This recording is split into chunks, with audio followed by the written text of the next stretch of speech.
उन्होंने अपने उन गोविंद का दर्शन पाया है, उनका अनुभव किया है, अपने हृदय में परमात्मा का अनुभव किया है।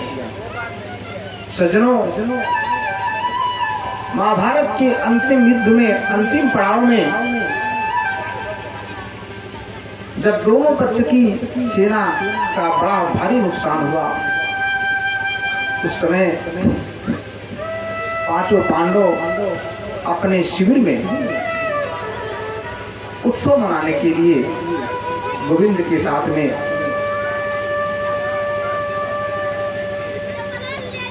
उत्सव में सम्मिलित हुए थे। भगवान गोविंद भी उनके साथ हैं और वहां एक तरफ वो दुर्योधन जो एक आतताई की भांति, जिसकी जंघा टूट गई है भीम के द्वारा, वह दर्द के मारे उस युद्ध भूमि में करा रहा है। खून बह रहे हैं, चील कौवें ऊपर से मंडरा रहे हैं और इस तरीके से उन चील कौवों को हाँकता हुआ, अपने हाथ से हटाता हुआ तड़पड़ा रहा है दुर्योधन। उसके बावजूद भी अभी उसका अहंकार नहीं गया है। श्रीमद् भागवत महापुराण यही बताती है कि जब तक प्राणी के अंदर से अहंकार दूर नहीं होगा, अहंकार का जब तक वो परित्याग नहीं करेगा, तब तक वो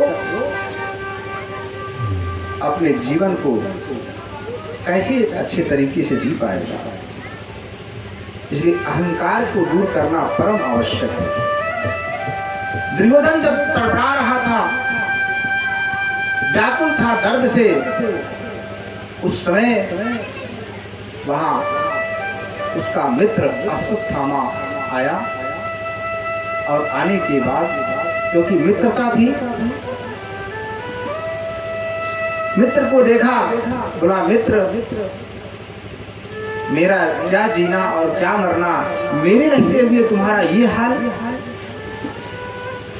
बड़ा सहानुभूति देने लगा।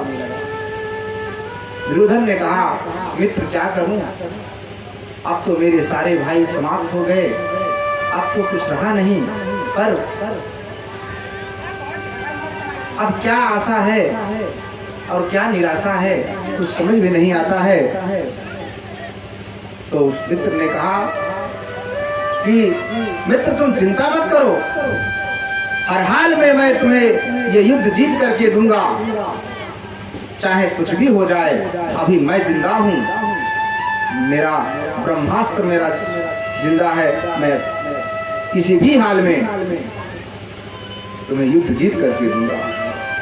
अब दुर्योधन के चेहरे पर आशा की किरण जगी कि हो सकता है कि ये बलवान है मेरा मित्र, और इस प्रकार से हो सकता है कि अपने बल पौरुष से ये युद्ध को जीत ले।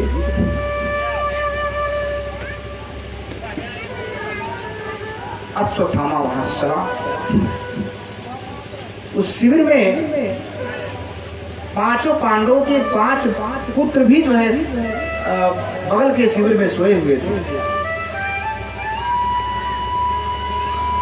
और जब वहां सो रहे हैं, नींद में पड़े हुए हैं, पहुंचता है और पहुंचने के बाद ये मन में विचार करता है कि रात के समय का लाभ उठाते हुए इन पांचों पांडवों को समाप्त कर दिया जाए।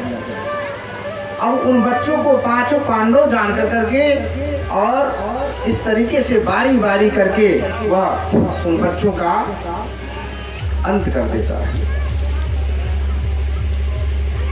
और उनका सिर ले जाकर करके जब दुर्योधन को दिखाता है, दुर्योधन अपने हाथ से जब उसको स्पर्श करता है, कहता है, अरे मित्र, तू पागल तो नहीं हो गया, ये पांचों पांडव नहीं हैं, ये तो उनके पुत्र हैं, तुमने तो इतना बड़ा गलत कर दिया।